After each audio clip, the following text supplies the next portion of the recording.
Hello guys, today we are going to discuss about the Danish Gambit. So this video is divided into three parts. The first part is the theory version, the second part is one sample game, and the third part is the most interesting part. The third part is the engine preparation of a beautiful variation of the Danish Gambit. So let's get into it.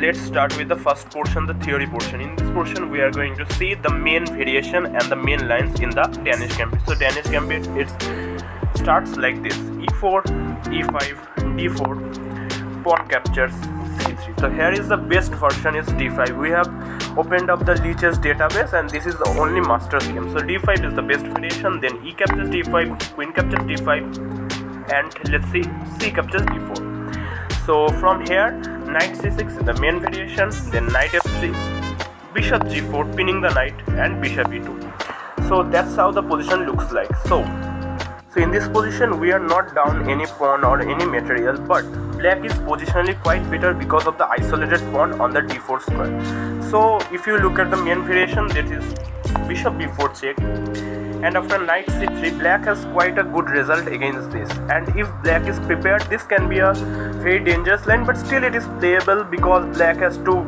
get all the correct moves, and against a gambit finding all the correct moves over the board is very hard for even master level players. So even for our amateur players it will be very hard. So this is the main variation which you should get. Now we can short castle. Now it's with black move, black with long castle, will short castle and queen f4, and this is the main variation. Still in this variation, after bishop e3 white is quite better, I would say. Look at this. After knight f6 the variation is knight a4, and in this position white has quite a good compensation for the isolated pawn, because for the isolated pawn white has two open files.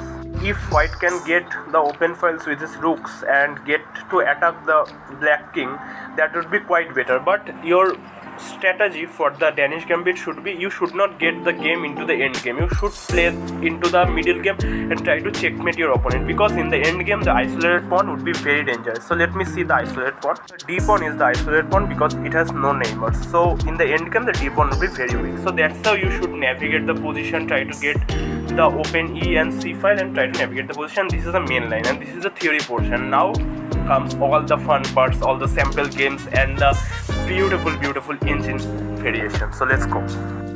So guys, this game is played between 200 plus rated players. So let's start.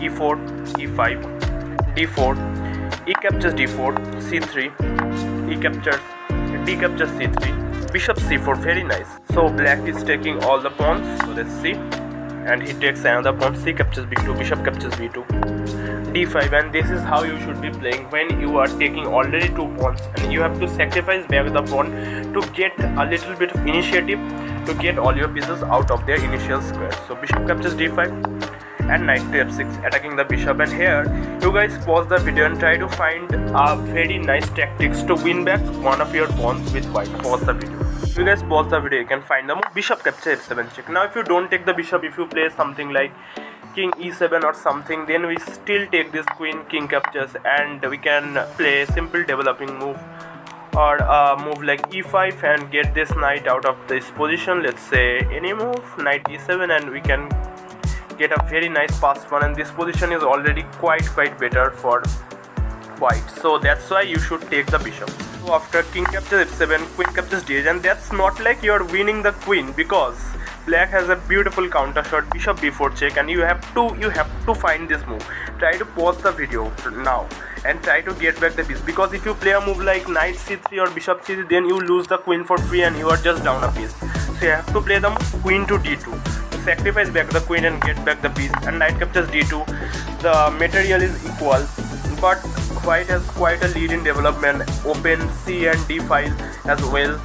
So white is slightly better in this position. So let's see, rook to e8, attacking the pawn on the e4 square. So knight f3, he doesn't defended it because you cannot really take it, because if you take knight captures e4, then here comes another counter shot, knight e5 check, and if you move your king back to any square, let's say king f8 or king g8, then we simply take this knight and we are up a piece. And if you sacrifice your rook, then after bishop captures e5, knight captures d2, king captures d2, white is simply up an exchange and in a completely winning position. So that's how tricky Danish Gambit is. You have to find all the tactics, and the tactical defense is very interesting in this variation.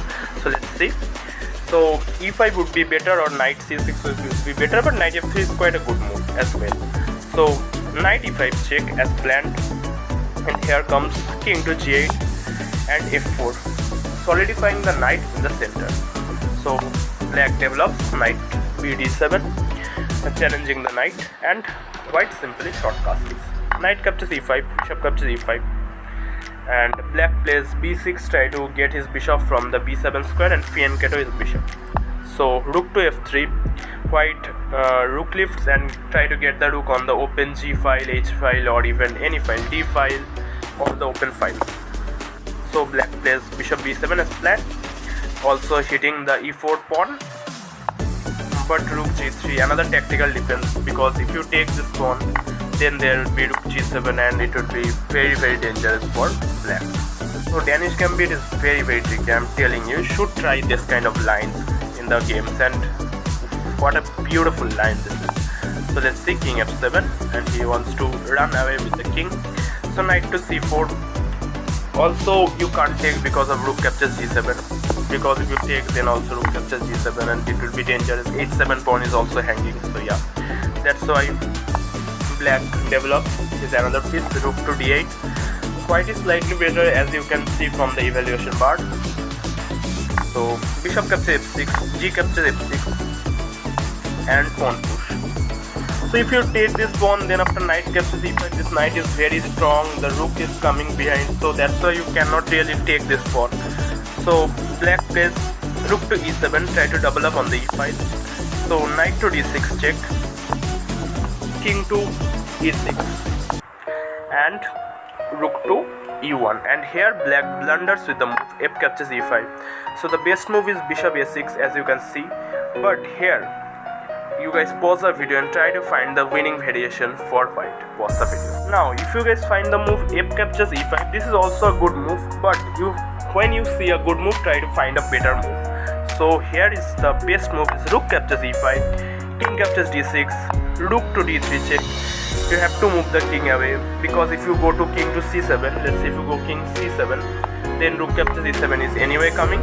So in the game, opponent plays king to c6, and after rook captures d8, white is in a completely winning position, because he is up a rook for the bishop, is up an exchange, and the pawns are very weak also.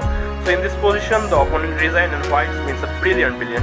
So that's how tricky and beautiful Danish Gambit can be if your opponent decides to take all the pawns. So that's how you should play. And now wait for the best, for the last, the beautiful engine analysis.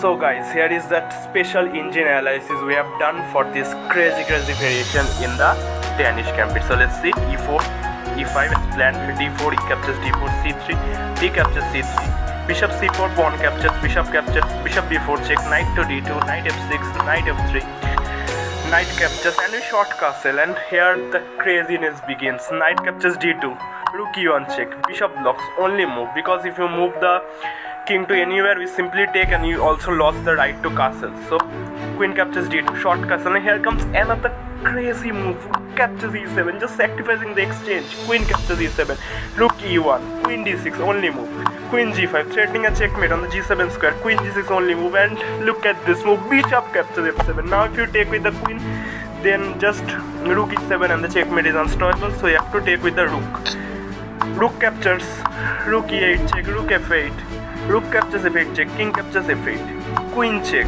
Now if you don't block with the queen, if you play something like a simple move like king to f7, then simple knight d5 check and picking up the queen. In this position, queen e8 is completely forced, and here comes another ludicrous move, bishop captures g7. You cannot take the bishop, otherwise you lose the queen. So king f7 is completely forced, but queen f6 check, king g8, bishop to h6, threatening a checkmate on the g7 square. Only move is queen f7, but queen d8 check, queen f8 only move, and queen captures f8 is a brilliant finish. What a finish in just 22 moves, and that's how crazy Danish Gambit can be. So I believe you guys like this video, then like, share, and don't forget to subscribe to the channel, because a lot of you guys are not subscribing, and this kind of video is just crazy, and the Danish Gambit, do try it. in your games. Goodbye guys.